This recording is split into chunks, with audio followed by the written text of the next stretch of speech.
मा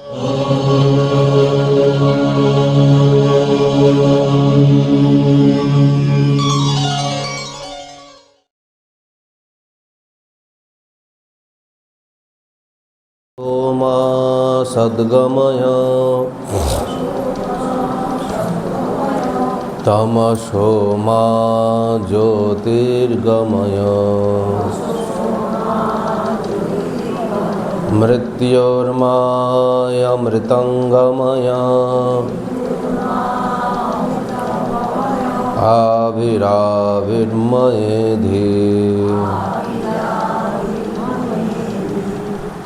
द्वितीय अध्याय আমরা প্রথমে একটু স্বাধ্যায় করে নিই।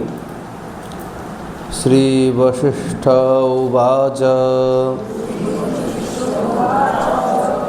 সংযমান মনসঃ শান্তি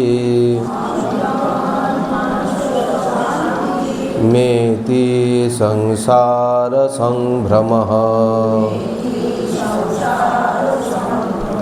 मंदरे स्पंदतां याते यथा क्षीरमहार्णवः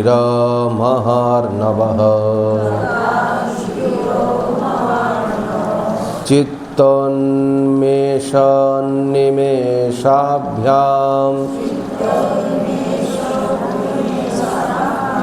संसारस्योदयक्षयो वासना प्राणसंरोधात्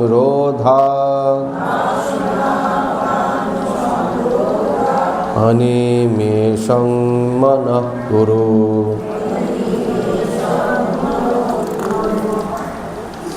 अयं हि स्वविकल्पोऽथ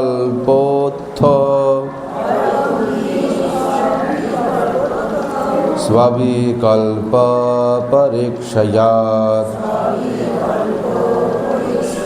क्षीयते द्वग्ध संसारो निस्सार इत्यसंशयः। परिज्ञानेन सर्पत्वं चित्र सर्पस्य नश्यति यथा तथैव संसार स्थित एवोपशाम्यति।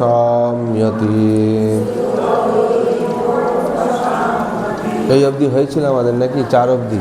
হ্যাঁ, বলছেন যে 4 নম্বর শ্লোকে যে পরিজ্ঞানেন সর্পত্বম চিত্র সর্পস্য নশ্যতি যথা তথৈব সংসার স্থিত এব প্রশাম্যতি।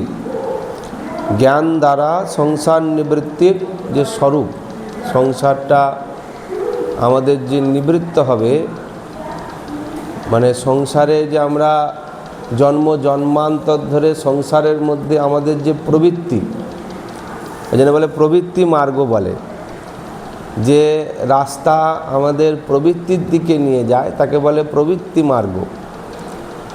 সংসারের মধ্যে আমরা প্রবৃত্ত হয়ে আছি, এই প্রবৃত্তি থেকে নিবৃত্তির মার্গে আমাদের যাত্রা। 84 লক্ষ জন্ম আমরা প্রাপ্ত হয়েছি, 84 লক্ষ জন্মেই আমাদের সংসারের প্রবৃত্তির দিকেই এসেছি। কেবলমাত্র মনুষ্য জন্ম যখন প্রাপ্ত হয়েছি তার দ্বারাই একমাত্র সম্ভব আমাদের নিবৃত্তিতে যাওয়া। অন্য কোনো জন্মে সেটা সম্ভব নয়। শুধুমাত্র মনুষ্য জন্মই পারে তারা নিবৃত্তির দিকে যেতে।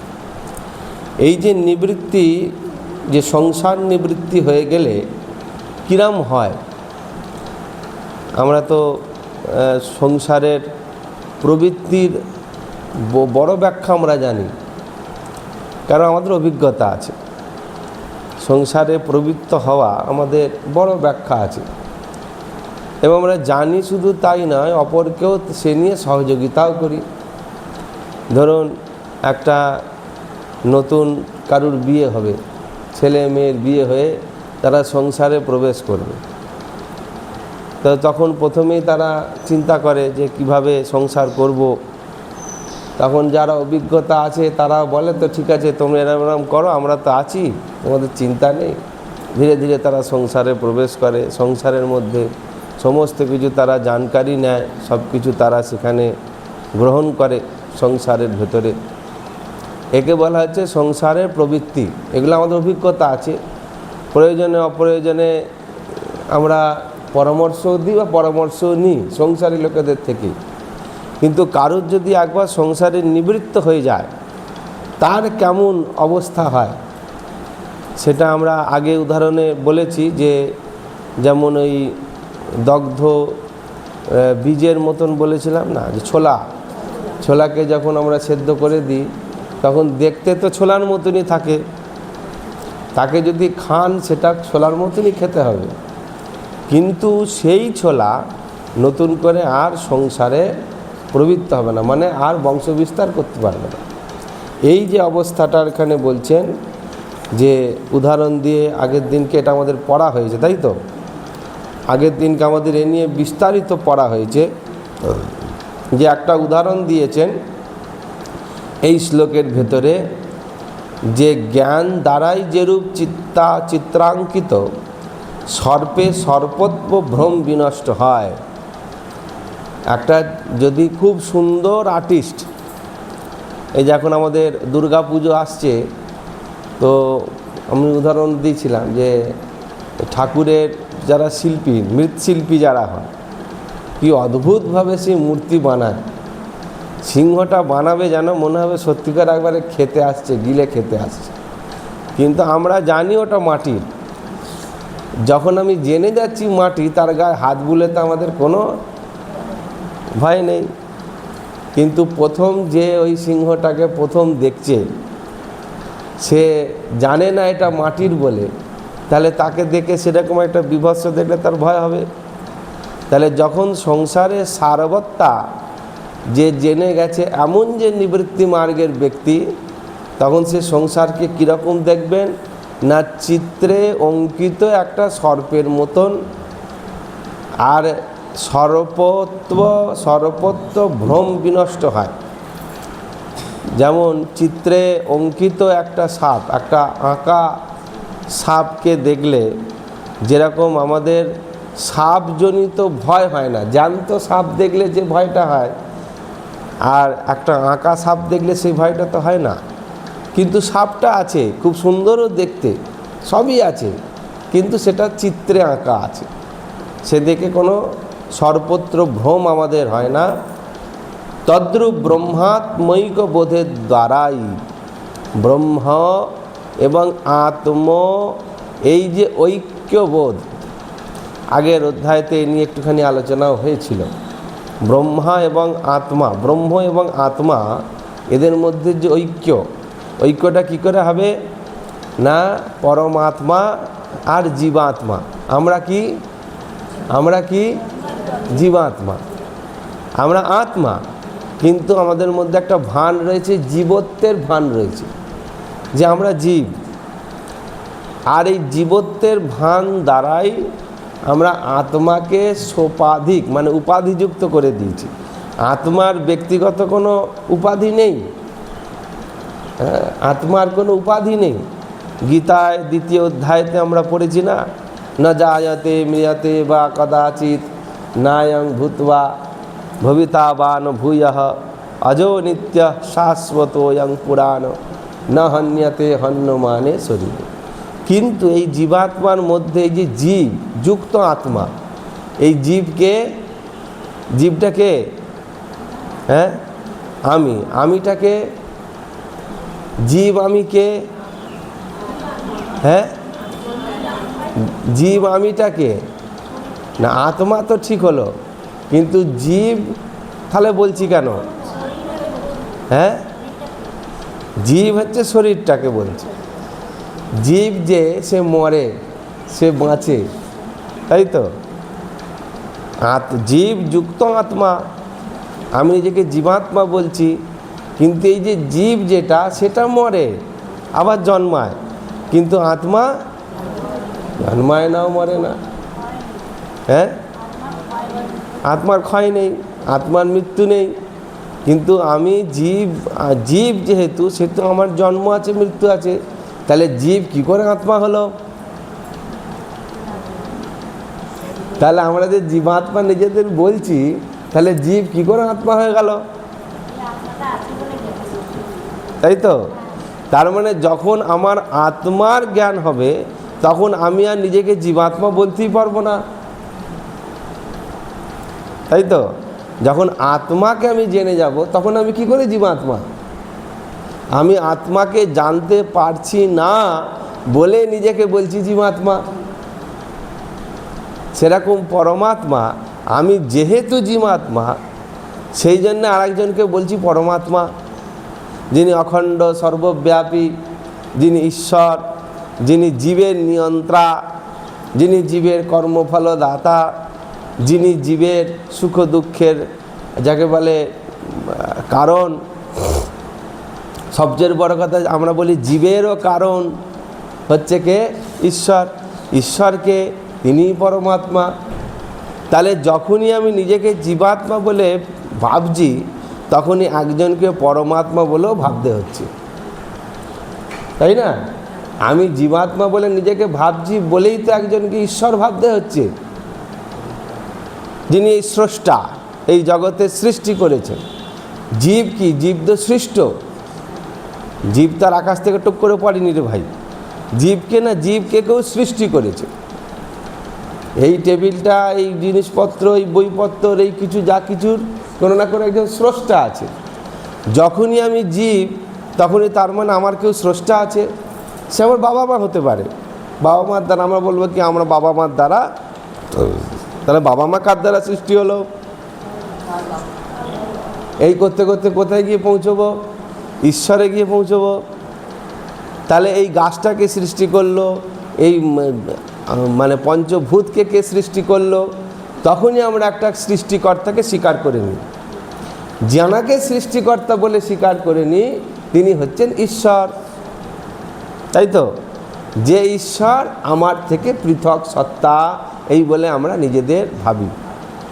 দ্বৈতবোধ, দুই ভাগ, হ্যাঁ, জীবাত্মা পরমাত্মা, তাই তো? জীবাত্মা পরমাত্মা। যখন জীবত্বের ভান গিয়ে কেবল আত্মজ্ঞান হবে, তখন পরটাও কেটে গিয়ে তারও কেবলমাত্র আত্মজ্ঞান থাকবে। সেই জন্যে তখন আত্মায় আত্মায় মিলন হয়ে যাবে। যখনই আত্মজ্ঞান প্রাপ্ত হয়ে গেল, তখন পরমাত্মা বলে আর কেউ থাকবে না। জীবত্ব যেই কেটে গেল, পরমাত্মার পর শব্দটাও কেটে গেল, তখন সর্বভূতে একই আত্মা বিরাজমান, সর্বম খলবিদং ব্রহ্ম সিদ্ধ হয়ে গেল। যখন সর্বম খলবিদং ব্রহ্ম হয়ে গেল, সেই যে ব্রহ্মের যে যিনি দ্রষ্টা, ব্রহ্মকে যিনি জানেন, ব্রহ্মকে যিনি দেখেছেন, এমন যিনি ব্রহ্মকে প্রাপ্ত হয়েছেন, এমন যে ব্যক্তি, তার কাছে এই চিত্রবৎ, তখন এই যাকে বলে সর্পের ছবি দেখে আর তেড়ে আসবে এই ভয়টা আমাদের আর থাকে না। সেটা তখন সেটা হয়ে যায় সর্প, যাকে বলে ভ্রম হয়ে যায় তখন। এই জন্যে আমাদের আগের দিনকে এই নিয়ে অনেকটাই পড়াশোনা হয়েছে।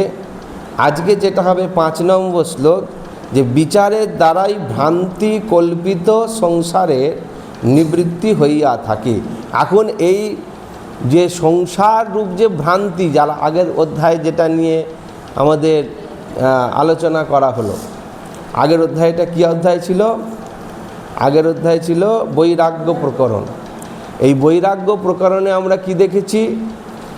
যে বৈরাগ্য প্রকরণে যে আমাদের মধ্যে যে বৈরাগ্যকে জাগরণ করা, বৈরাগ্যের যে বিষয়টাকে নিয়ে আলোচনা হয়েছিল, যে এই পঞ্চভূতের সঙ্গে পঞ্চভূত নির্মিত দেহ, সেই নিয়ে আমাদের আর যে সংসারের যে সুখ দুঃখ আসতে থাকে যেতে থাকে, কেবলমাত্র আত্মজ্ঞান লাভ করাই হচ্ছে উদ্দেশ্য। আত্মজ্ঞান লাভ করতে গেলে কি করতে হবে না? প্রথমে তাকে বৈরাগ্যের আশ্রয় গ্রহণ করতে হবে। অভ্যাস বৈরাগ্যাভ্যাম তন্নিরোধা, এটা কোথায় সূত্র আছে? পাতঞ্জলি যোগ দর্শনের সূত্র। যে কেবলমাত্র গীতাতেও ভগবান বলেছেন, যখন আমরা প্রশ্ন করলেন, অর্জুন প্রশ্ন করেছে, কি প্রশ্ন?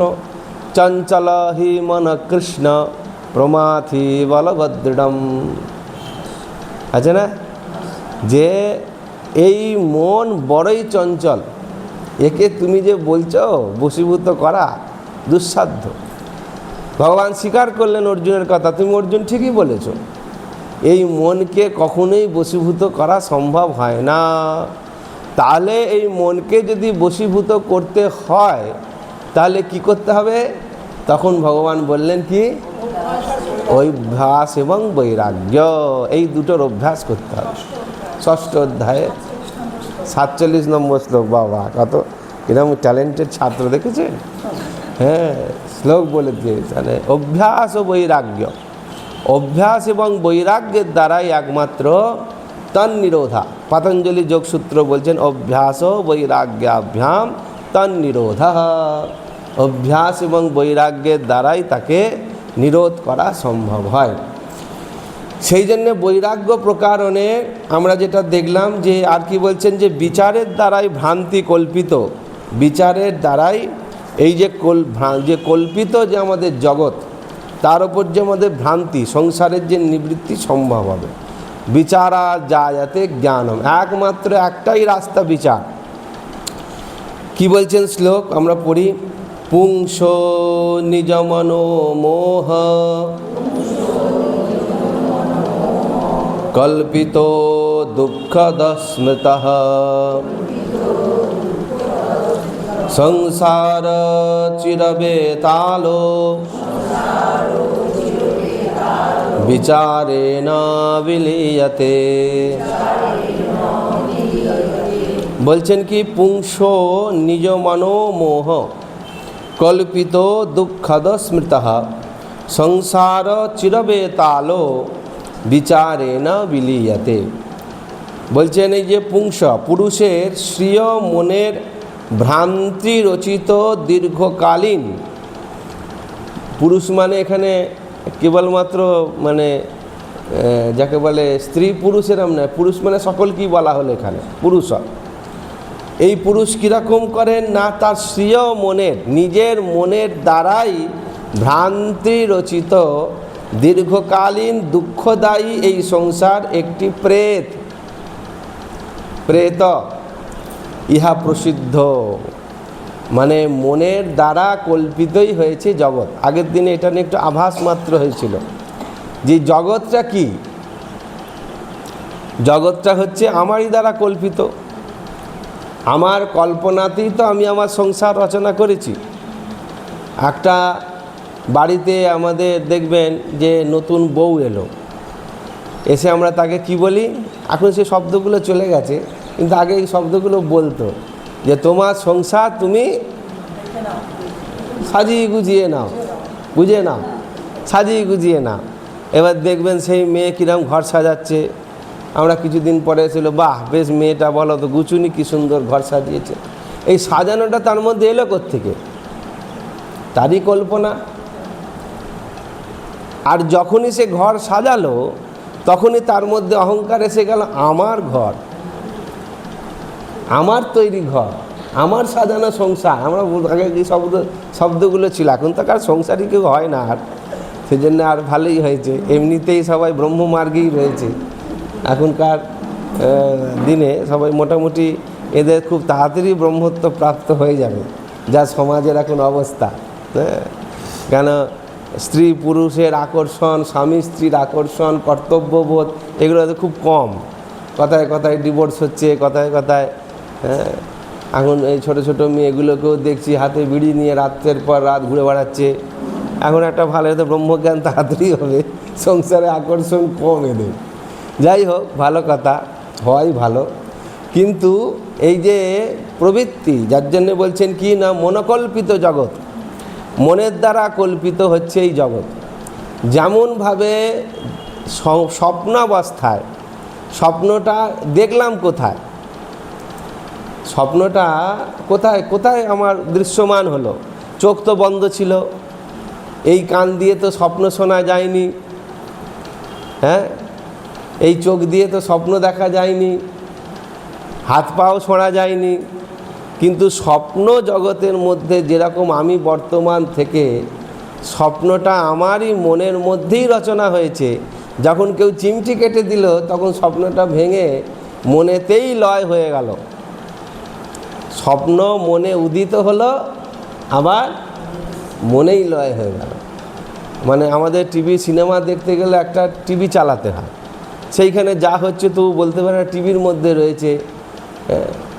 যেমন এখনকার দিনে খুব সুন্দর ব্যাপার হয়েছে, ওই ছোট ছোট এই টুকুন জিনিস কি বলে, চিপ বলে, হ্যাঁ, পেন ড্রাইভ বলে, ওইটাই টিভির মধ্যে ঢুকিয়ে দিয়ে আপনি দুটো সিনেমা দেখে নিতে পারেন ওর মধ্যে সিনেমাটা। তাহলে এই সিনেমাটা ওই যে ওখানে অত গান, অত নাচ, অত হই হই, অত হাসি, অত কান্না টিভির পর্দায় দেখলাম, সেটা রইল কোথায়? ওই ছোট্ট চিপের মধ্যে আছে। তবু তো বলতে পারছি যে সিনেমাটা কোথায় আছে, বলে ওই তো ওই চিপের মধ্যে আছে, ওইটা থেকে দেখতে পাওয়া যাচ্ছে। তাহলে আমার স্বপ্নটা আমি দেখলাম কোত্থেকে? এই স্বপ্নটা দেখলাম বা দেখছি, এই স্বপ্নটা আছে কোথায়? মনের চিপের মধ্যে আছে। তাহলে আমাদের ভেতরেও কীরকম সব ডিভাইসগুলো রয়েছে বুঝতে পারছেন? হ্যাঁ, কানেকশান যেই হয়ে গেল সঙ্গে সঙ্গে ও দেখতে শুরু করলো। হ্যাঁ হ্যাঁ, আর ইলেকট্রিকে চলে না, মন তো আর ইলেকট্রিকে চলে না। তাহলে বন্ধ হবে কোত্থেকে? চিমটি কাটো, বন্ধ হয়ে গেল স্বপ্ন। হ্যাঁ, যেই জেগে গেল স্বপ্ন সঙ্গে সঙ্গেই বন্ধ হয়ে গেল। কত সুন্দর ব্যাপার, তার মধ্যে হাসলাম, কাঁদলাম, ছুটলাম, হ্যাঁ, কত কিছু হলাম। এমন সোনার পালঙ্কে শুয়েছিলাম, যেই চিমটিটা কেটে দিল স্বপ্নটা ভেঙে গেল, দেখলাম মাটিতে মাদুরে শুয়ে আছে। কি বিরক্ত লাগে বলুন তো তখন? হ্যাঁ, তখন কি বিরক্ত লাগে বলুন তো? স্বপ্নই তো ভালো ছিল, তাই না? ওটা ভালো ছিলাম না? সেই রকম স্বপ্ন কল্পিত। আমি উঠে মাটিরটাই সত্য, আমি যতই মনে করি যে না এই সোনার যে স্বপ্নটা কি সত্য, বলে না না ওটা তো স্বপ্ন ছিল, এই মাটিতে ছেঁড়া ক্যাঁথায় শুয়ে আছি এটাই আমার কাছে সত্য। কি করব, অদৃষ্ট এমন আমার, ওইসব স্বপ্নই থেকে যাবে, কোনো দিন বাস্তব হবে না, এই ছেঁড়া ক্যাঁথাই আমার জীবন। তখন আমরা বলবো ওই কথাটা, ছেঁড়া ক্যাঁথাই জীবন। সেই রকমভাবে এই সংসারটাও দীর্ঘ স্বপ্নবৎ। যতক্ষণ না আত্মজ্ঞান লাভ হচ্ছে ততক্ষণই স্বপ্নটা আমরা দেখছি। যাহা তক আত্মজ্ঞান লাভ হয়ে যাবে তাহা তক সেই ক্ষণে, যেমন চিমটি কাটলেই স্বপ্নটা ভেঙে যায়, যখনই আমার এই ব্রহ্মজ্ঞান লাভ হয়ে যাবে তখন এই সংসারটা চিন্তা করে দেখুন, শুধু এ জন্ম নয়, 84 লক্ষ জন্মের যে এত বড় একটা বিরাট চ্যাপ্টার, এত হাজার হাজার বছরের দেখা স্বপ্ন একটা ব্রহ্মজ্ঞান লাভ হয়ে গেল। ঠাকুর বলেছেন না যে একটা অন্ধকার ঘরে যদি একটা দেশলাই কাঠি জ্বালো তাহলে পরে হাজার হাজার বছরের অন্ধকার তৎক্ষণাৎ নষ্ট হয়ে যায়। সেরকম হাজার হাজার বছরের আমার এই দীর্ঘ স্বপ্ন সেটাও বিলীন হয়ে যাবে। সেই জন্য বলছেন যে যে ভ্রান্তি দীর্ঘকালীন দুঃখদায়ী এই সংসার একটি প্রেত, ইহা প্রসিদ্ধ, ইহা সম্যক বিচার দ্বারাই নিবৃত্ত হইতে হইয়া থাকে।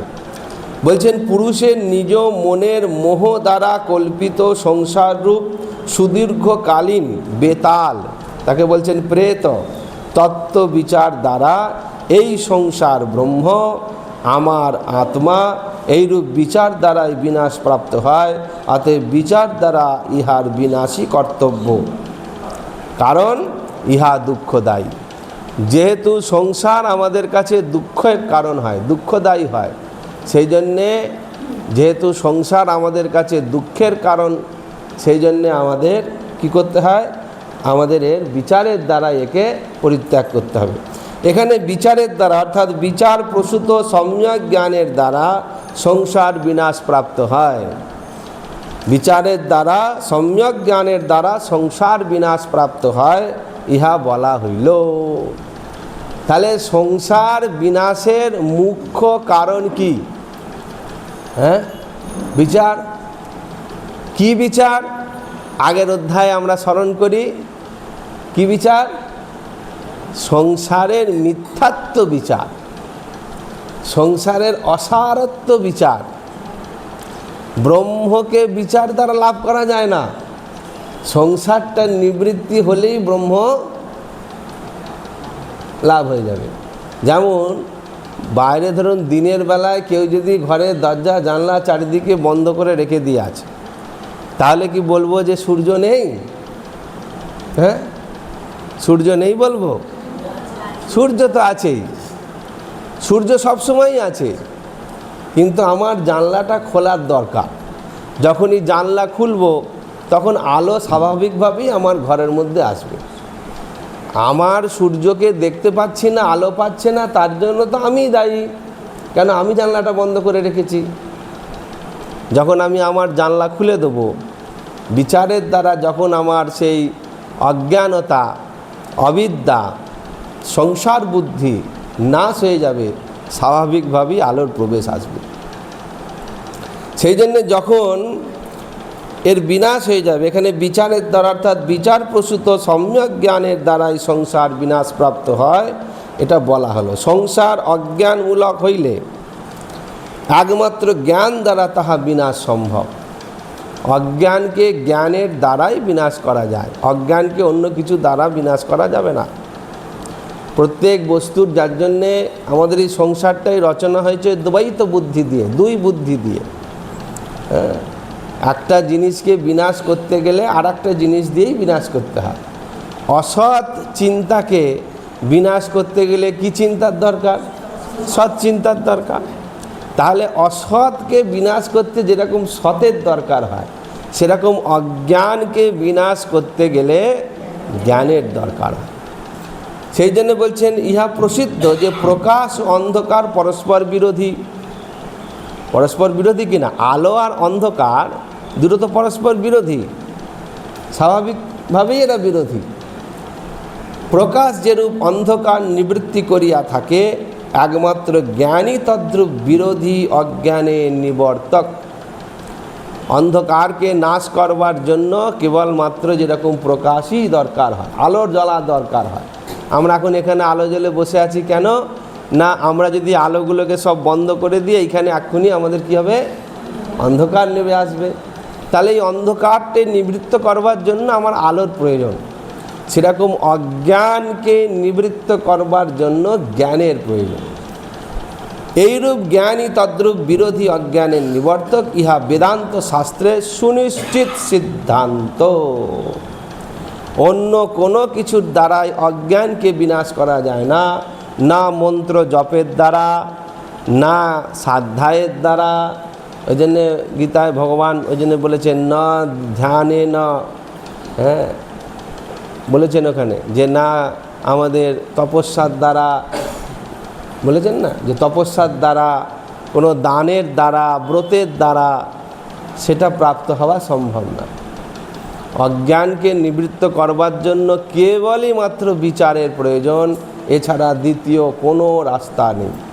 আর বিচার আবার কেউ করে দিয়ে আমার মাথার উপর চাপিয়ে দেবে, আমাকে বলবে হ্যাঁ এটা তুমি মানো, তার দ্বারাও সম্ভব নয়। নিজেকেই সেই বিচার করতে হবে। আরে নিজেকে যখন আমাকে বিচার করতে হবে, কী করে করব না? সেখানে গুরুর প্রয়োজন আছে, সেইখানে আমার গুরুর প্রয়োজন আছে, কিন্তু বিচারটা তো নিজেকেই করতে হবে। সেই জন্য বলছেন জ্ঞান মজ্ঞান স্বৈব নিবর্তকম। জ্ঞান কেবল অজ্ঞানকেই নিবৃত্ত করিয়া থাকে। জ্ঞানের কাজটাই হলো অজ্ঞানকে নিবৃত্ত করে দেওয়া। জ্ঞানের কাজটাই হলো অজ্ঞান। জ্ঞান যখনই তার হয়ে যাবে, তার মানে তার লাখো লাখো বছরের 84 লক্ষ জন্মের অজ্ঞান নাশ হয়ে যাবে, কেবলমাত্র একবার যদি জ্ঞান তার মধ্যে উদ্বুদ্ধ হয়ে যায়।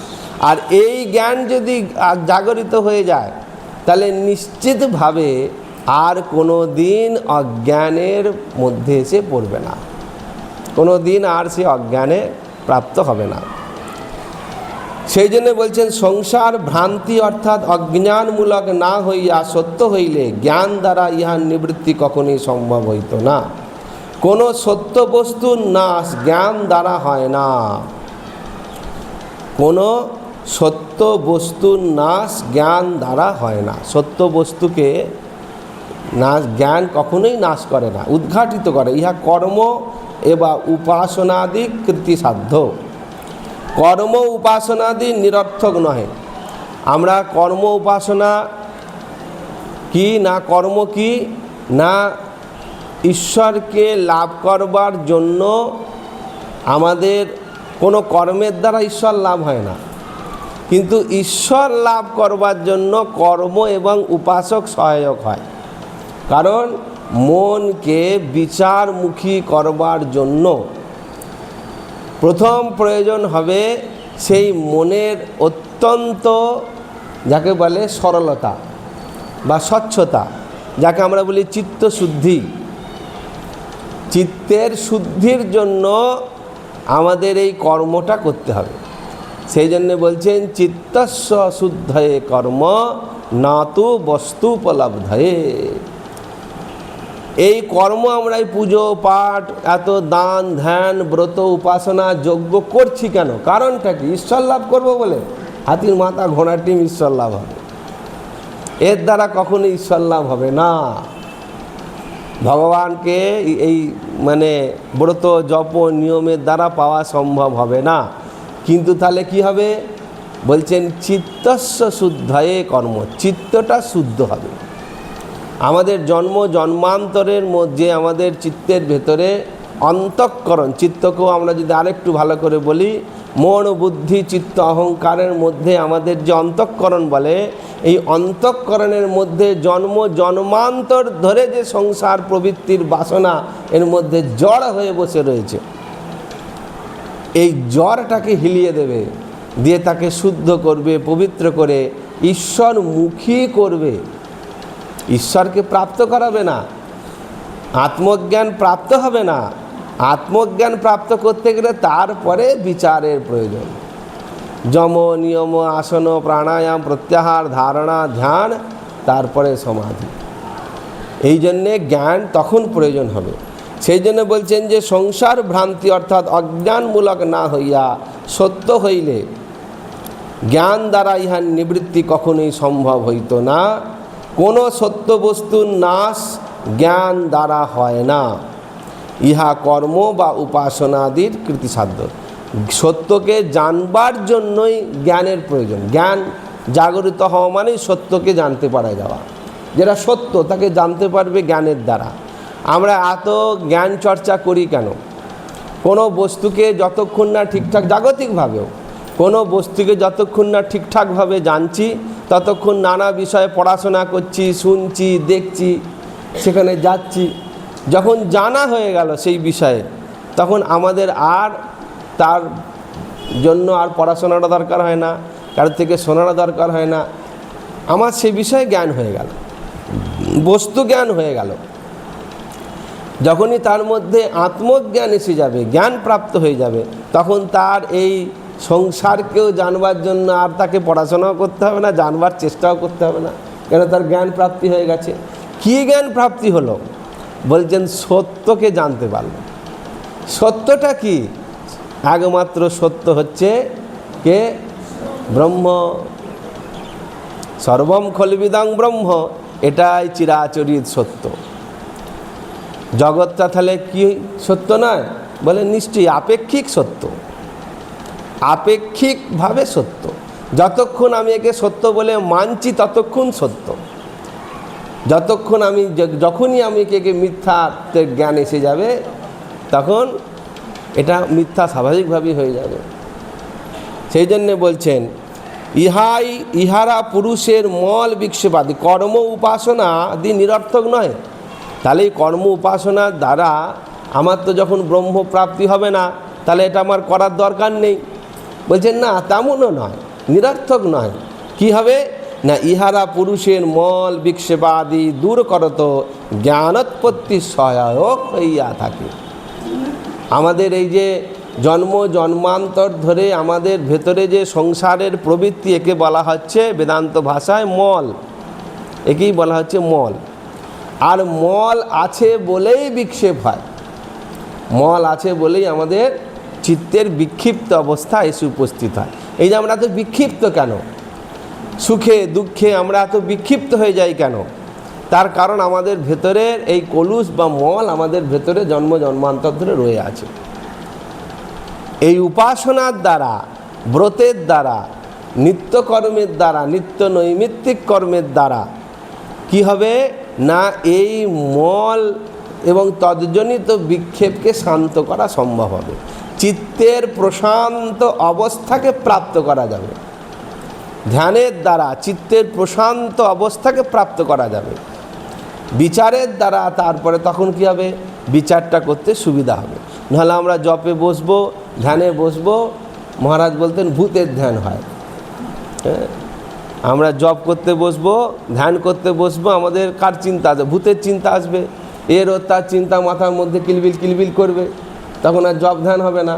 কিন্তু যদি আমরা নিত্য নৈমিত্তিক উপাসনা মার্গে থাকি, গুরু আদিষ্ট পথে থাকি, নিত্য নৈমিত্তিক কর্মের মধ্যে থাকি, যজ্ঞ উপাসনার মধ্যে জীবনকে রাখি রুটিন, এর দ্বারা কি হবে, চিত্তের শোধন হবে। চিত্তের শোধন যখন হবে, তখন যখন আমরা ধ্যান করতে বসবো, তখন এই বিচার তার মধ্যে শ্রবণ মননে নিদিধ্যাসন হয়ে সেই তদাকারাকারিত চিত্তবৃত্তি আমাদের সম্ভব হবে।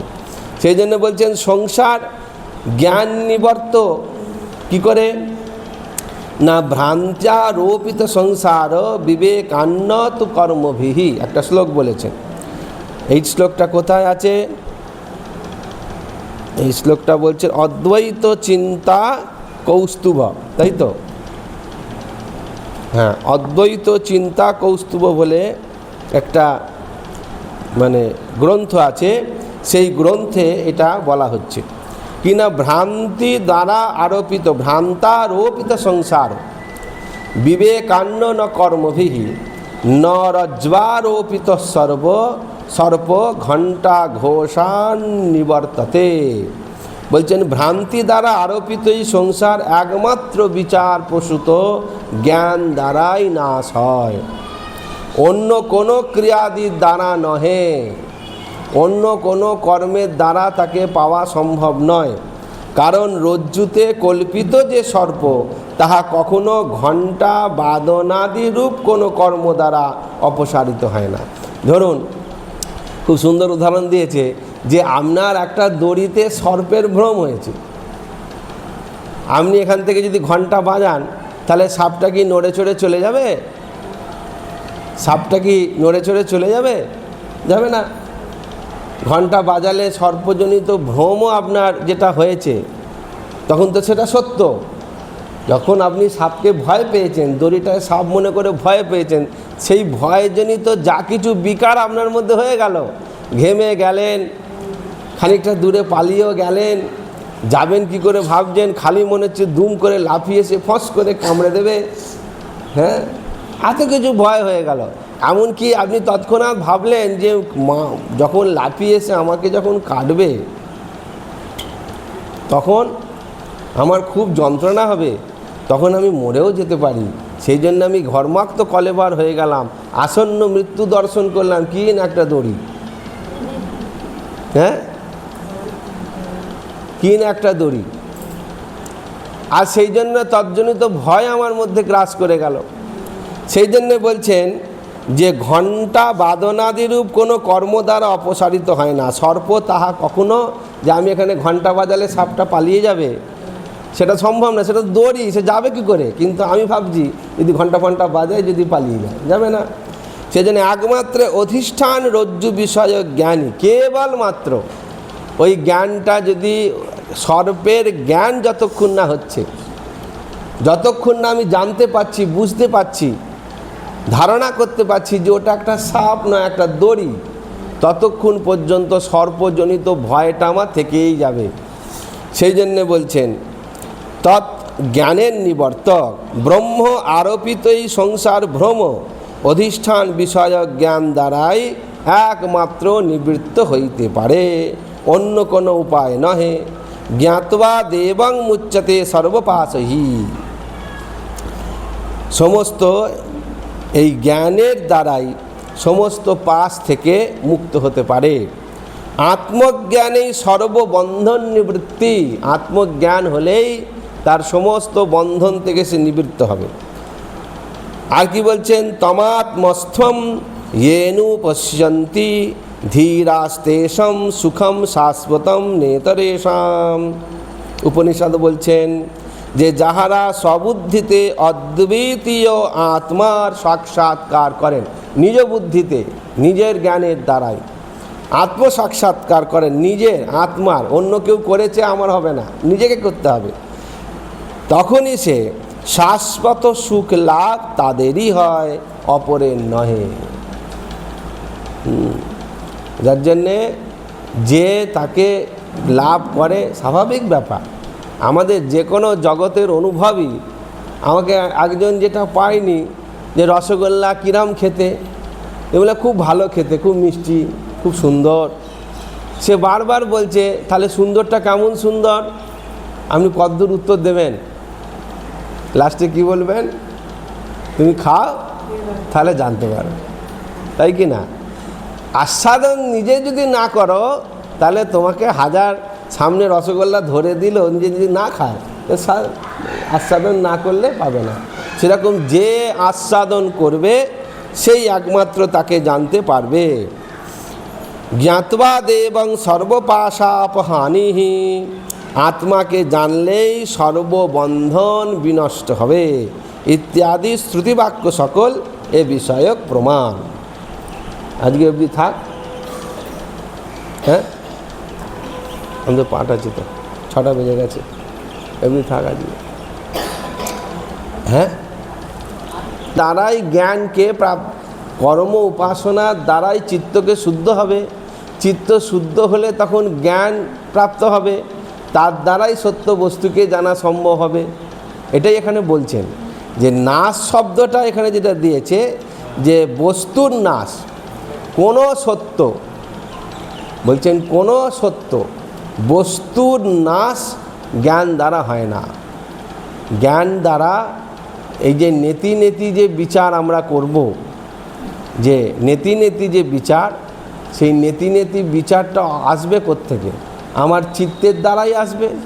জ্ঞান তো জ্ঞানই হয়, বুঝে গেল? জ্ঞানও যা, সত্যও তাই। সত্য যেরকম নাশ হয় না, জ্ঞানও তেমন নাশ হয় না। তাহলে নাশটা হলো কে? নাশ যেটা হয় সেটা হচ্ছে আমার বস্তুর নাশ হয়। বস্তুটা কি না? বস্তুটা হচ্ছে আমার মনের মধ্যে থাকা জন্মান্তরের যে মল আবরণ বিক্ষেপ বলা হয়, অজ্ঞানটা। অজ্ঞান মানে মল আবরণ যেটা আমাদের মধ্যে রয়েছে, সেটার নাশ হবে। সেই জন্যে বলছেন এটা কি করে হবে? এই যে মল আবরণটা যাবে কি করে? কেবলমাত্র উপাসনার দ্বারাই এই মল আবরণের নাশ হবে। আর মল আবরণের নাশ হলেই অজ্ঞানের নাশ হবে। অজ্ঞানের যেই নাশ হবে, জ্ঞান উৎপন্ন হবে। কিন্তু জ্ঞান কখনো নাশ হয় না। ওই জন্য বলছেন জ্ঞান যখন একবার তার মধ্যে উদিত হয়ে যাবে তখন তার আর নাশ হবে না। ওই জন্য বলছেন যে সত্য বস্তুর নাশ জ্ঞান দ্বারা হয় না। জ্ঞান দ্বারা হয় না মানে সত্য বস্তু কেন নাশ হতে যাবে? সত্য বস্তু তো নাশ হয় না। জ্ঞান উৎপন্ন হলো মানে সত্যটাকে জানা হলো, সত্যটা তো নাশ হয়ে গেল না। কিন্তু জ্ঞান যদি উৎপন্ন না হয় তাহলে সত্যটাও আপনি জানতে পারছেন না, বুঝে গেল? জ্ঞান উৎপন্ন হওয়া মানে জ্ঞান কখনো আপনার এই জগৎকে নাশ করবে, কিন্তু সত্যকে তো নাশ করবে না। সেই জন্য এখানে বলছেন সত্য বস্তুর নাশ জ্ঞান দ্বারা হয় না। জ্ঞান উৎপন্ন হয়ে গেলে সত্যকে জানা গেল, সত্যকে নাশ হলো না। তাহলে নাশটা কে হবে? জ্ঞান উৎপন্ন হলে অজ্ঞানের নাশ হবে, জগতের নাশ হবে, অসত্যের নাশ হবে, বোঝা গেল এবারে? তাহলে জ্ঞান উৎপন্ন হলে সত্যের নাশ হয় না, অজ্ঞানের নাশ হয়, অসত্যের নাশ হয়, জগতের নাশ হয়। এইটাই এখানে বলল। বলুন।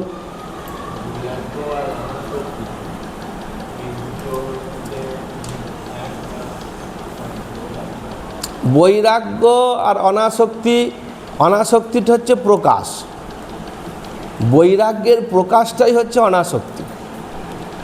বৈরাগ্যকে দেখা যায় না, কিন্তু বৈরাগ্য আপনার মধ্যে বা কারুর মধ্যে বৈরাগ্য এসেছে আপনি বুঝবেন কি করে? অনাসক্তি, অনাসক্তিটা হবে কোথায়? বস্তুতেই অনাসক্তি হবে। আসক্তি যেখানে আছে সেখানেই তো অনাসক্তি হবে। আসক্তি কিসে হয়? আসক্তি বস্তুতেই হয়, বস্তু ছাড়া আসক্তি হবে কোত্থেকে? আরও ভালো করে বলতে গেলে এই জগতেই আসক্তি হয়, জগৎ যেখানে নেই সেখানে আসক্তি হবে কোত্থেকে? জগৎ মানেই তো আসক্তি। হ্যাঁ হ্যাঁ, মানে আরও একটু ভালো করে আপনি বললেন, এটা আরও ভালো, মানে জগৎ মানেই মিথ্যা, তাহলে মিথ্যাতেই আমাদের আসক্তি বেশি। হ্যাঁ, যেন হাজার সত্য কথা বলো কোনো আমাদের হুঁশ নেই, কিন্তু যাহা তো একটা কেউ কারোর নামে একটু বলে দিল সেই দিকে দেখবে আমাদের মন চট করে চলে গেল। হ্যাঁ, কেন গেলে? ভালো, যাওয়াটা ভালো, সত্য সেখানে বিচার হবে এবং সেইখানে জগতের নাশ হবে।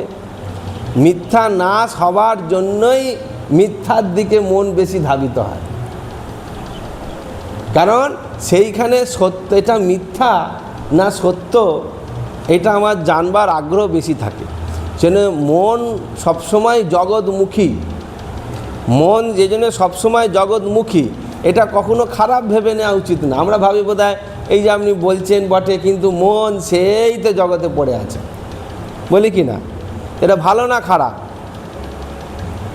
এটা ভালো না খারাপ? আমি বলি ভালো। কেন না? মন তো জগতেই থাকবে। মন যদি জগতে না থাকে তাহলে জগৎটাকে বিচার করবে কে? আগে ভোগ যদি না করে তাহলে ত্যাগ হবে তার কোত্থেকে? সে জীবনে দেখলেই না জিনিসটা, আবার তার তাহলে মানে ত্যাগ হবে কোত্থেকে? ভোগাদেব ক্ষয়ঃ। কোনো বস্তুকে সঠিক জানকারি নেবার জন্য তাহলে কি করতে হবে? ভোগাদেব ক্ষয়ঃ, ভোগের দ্বারাই ক্ষয় হবে। এ জন্মে হোক, আগের জন্মে হোক, পরের জন্মে হোক। জগৎকে, জগতের ক্ষয় তখনই হবে যখন সেই জগতের ভোগস্পৃহা তার মধ্যে থেকে চলে যাবে। ভোগস্পৃহা যাওয়া মানেই যাবেটা কোত্থেকে? না অনাসক্তি থেকে যাবে। অনাসক্তিটা তার আসবে কোত্থেকে? না তার ভোগের ক্ষয় হয়ে গেছে বলে। ভোগের যদি ক্ষয় না হলো তাহলে অনাসক্তি তার আসবে কোত্থেকে? যেমন ধরুন প্রথম যখন এই মায়েদের যখন প্রথম বিয়ে হয়েছে তখন বললে হবে?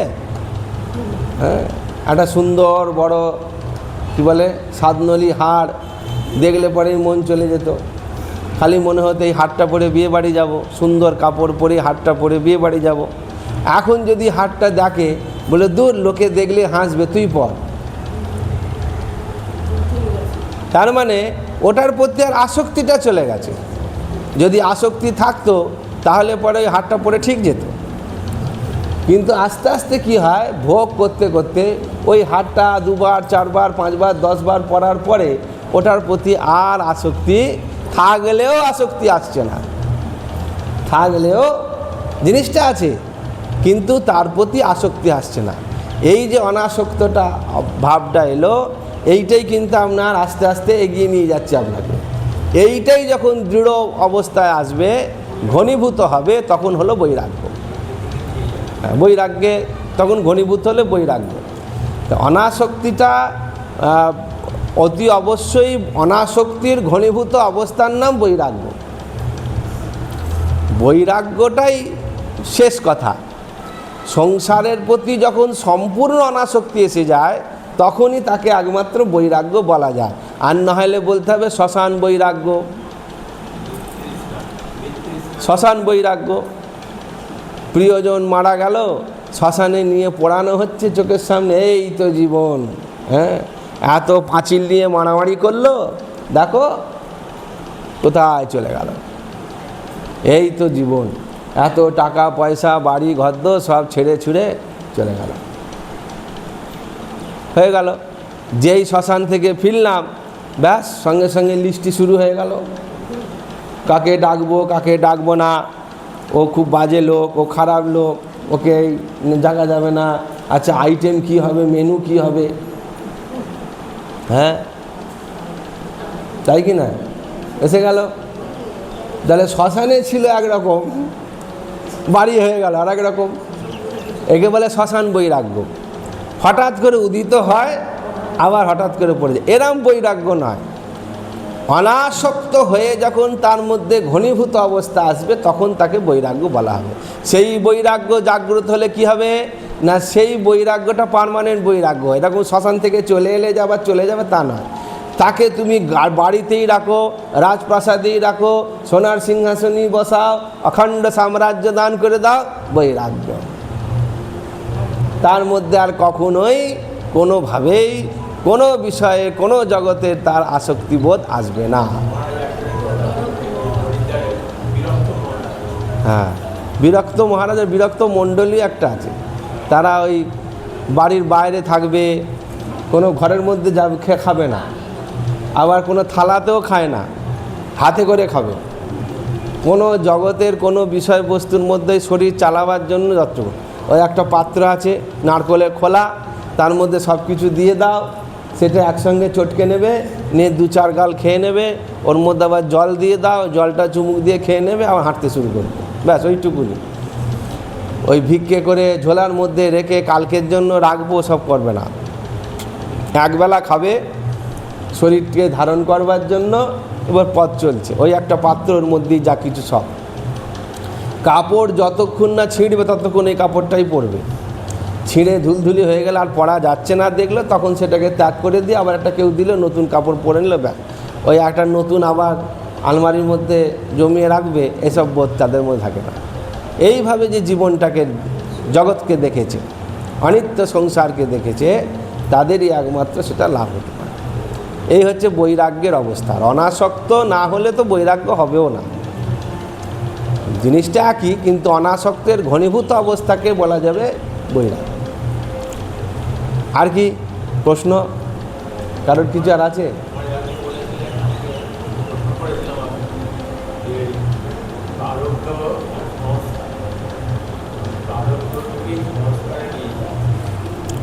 প্রারব্ধ, প্রারব্ধ মানে হচ্ছে যেটা পূর্বকৃত নিয়ে আসি আমরা।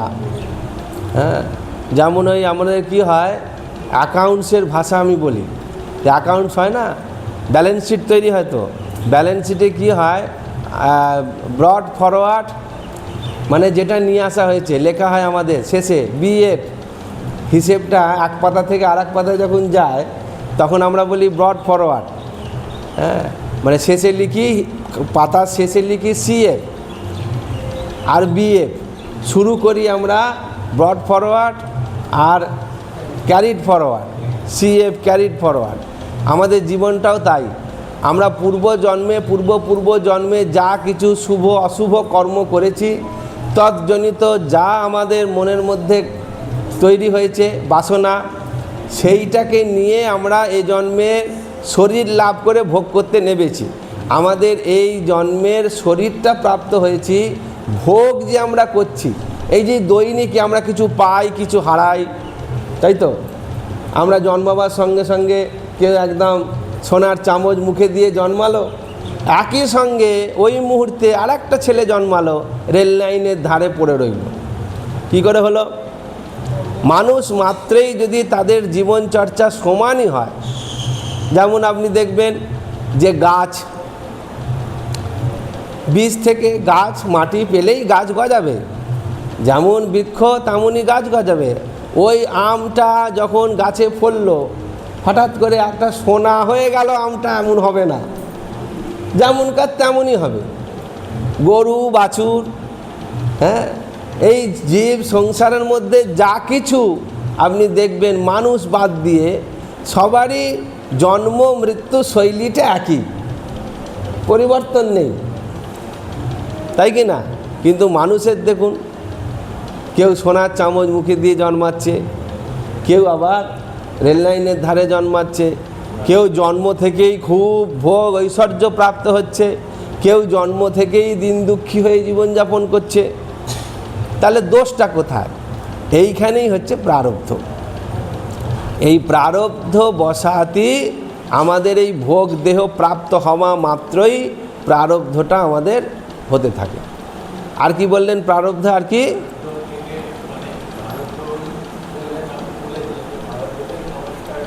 প্রারব্ধটাই আমাদের সংস্কার তৈরি করে, শুভ সংস্কার অশুভ সংস্কার। প্রারব্ধ তো আছেই, প্রারব্ধতেই সে তো বটে। আমি তো যা করে এসেছি সেইটাই ভোগ করতে, ভোগায়তন ওই কারণেই তো আমাদের বলছে যে ভোগায়তন ওই কারণে তো প্রারব্ধটার ভোগ হবে কোত্থেকে, তার জন্য তো আমার একটা ভোগায়তনের দরকার আছে। ভোগায়তন যদি না হয়, অর্থাৎ দেহ যদি না হয়, তাহলে সুখ দুঃখটা ভোগ করবে কে? সুখ দুঃখটা ভোগ করবার জন্য তারা দেহের দরকার আছে।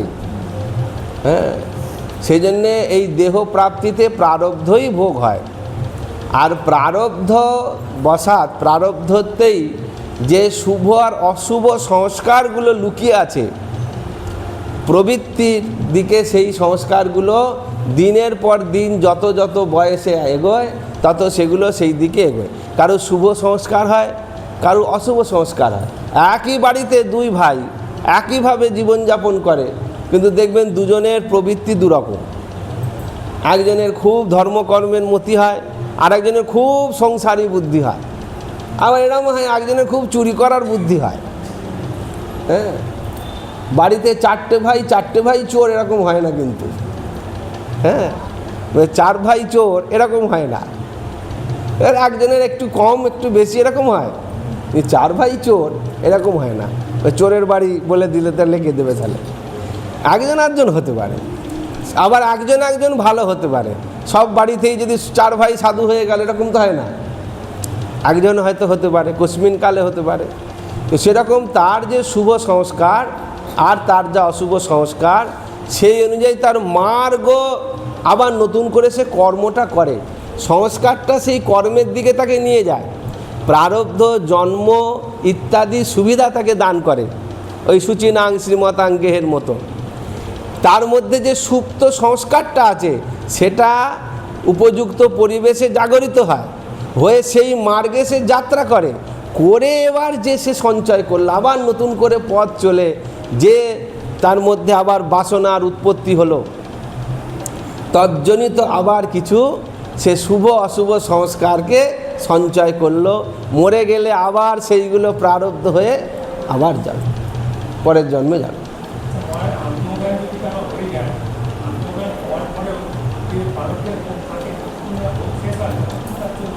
হ্যাঁ, এটা ঠিকই, সেটা শঙ্করাচার্যও বলেছেন যে প্রারব্ধ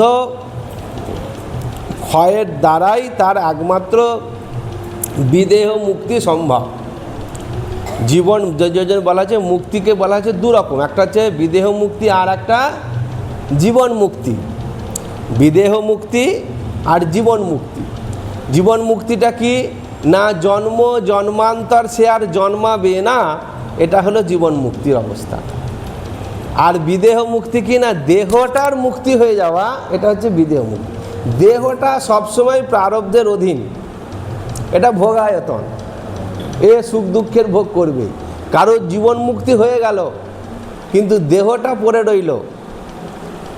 জীবন মুক্তি আর বিদেহ মুক্তি দুটো একই সঙ্গে হয়ে যাবে এরকম ঘটনা খুবই বিরল, এরকম চট করে দেখাও যায়নি। জীবন মুক্তি হয়ে যেতে পারে কিন্তু বিদেহ মুক্তিটা সে প্রারব্ধের নিয়ন্ত্রণেই থাকবে। সে যতদিন সেই দেহের যা ভোগ আছে করবে, প্রারব্ধ বশাৎ ভোগ করবে বা প্রারব্ধ বশাৎ তার সেটা প্রাপ্ত হবে। সুখ দুঃখাদি, রোগ ভোগাদি, ধন ঐশ্বর্যাদি সবই প্রাপ্ত হবে।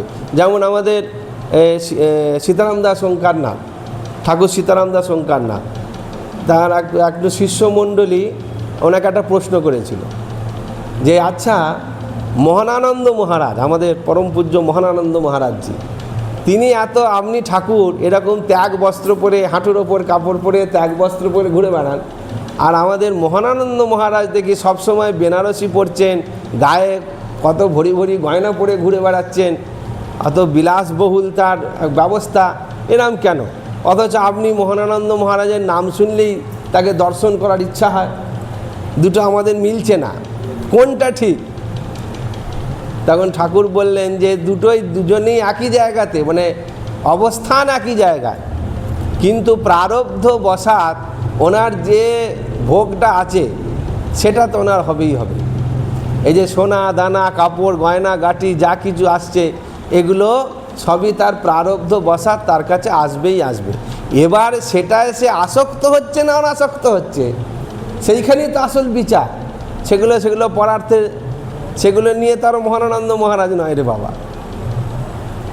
তার জন্য ত্যাগ করেছেন, বালানন্দ মহারাজের শিষ্যত্ব নিয়েছেন, দীর্ঘদিন ধরে ত্যাগ তিতিক্ষা অভ্যাস করেছেন, যোগ সাধনা করেছেন, ইষ্টসিদ্ধি লাভ করেছেন, তবে তো তিনি মহানানন্দ মহারাজ হয়েছেন। তাই এই যে বিষয় সম্পত্তি ভোগ ডোগ যা কিছু আছে, এগুলো সব তো আসবে আর যাবে, এগুলো নিয়ে তার আসক্তি। হ্যাঁ, তিনি জীবনমুক্ত হয়ে গেছেন। এবার যতদিন দেহ আছে তাতে দেহজনিত যা প্রারব্ধ বশাৎ, যেন জগৎগুরু শঙ্করাচার্যেরও তো শোনা যায় তারও রোগ ভোগ হয়েছিল, ঠাকুর শ্রী রামকৃষ্ণদেবেরও রোগ ভোগ হয়েছিল, স্বামীজিরও রোগ ভোগ হয়েছিল, তারপর আমাদের কি বলে রমণ মহর্ষি, তারও রোগ ভোগ হয়েছে। রোগ ভোগটা তখন তার মধ্যে তারা আসক্ত নয়, তারা জানেন জীবন মুক্তি হয়ে গেছে, দেহটা আছে যখন, তখন এটার যা যা হবার তাই তাই এখানে হবেই, এ নিয়ে কোনো সন্দেহ নেই। সেজন্য এগুলো চলবে, ব্যাস, তারা নতুন দেহ প্রাপ্ত হবে না। আর একটা প্রশ্ন বলুন, কে?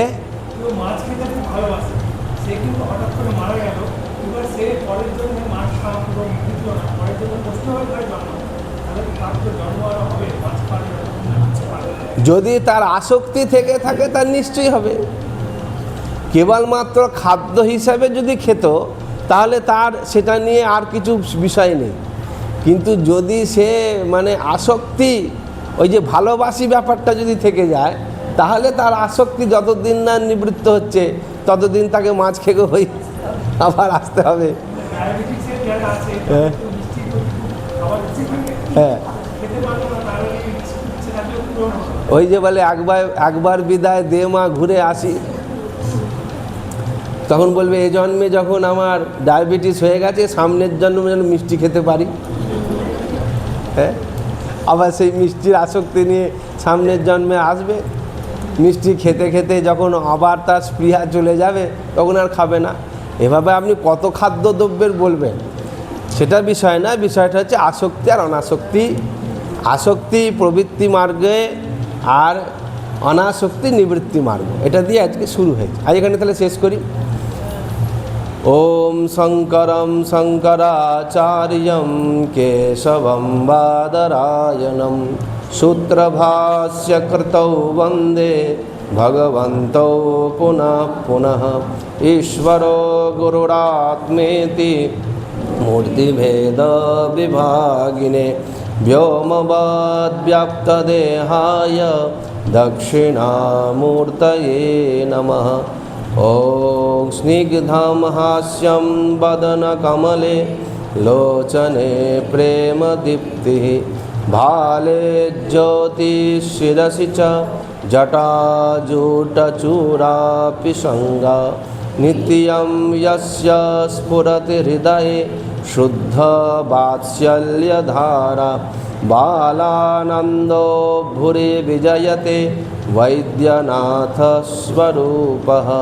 ॐ पूर्णमदः पूर्णमिदं पूर्णात् पूर्णमुदच्यते पूर्णस्य पूर्णमादाय पूर्णमेवावशिष्यते।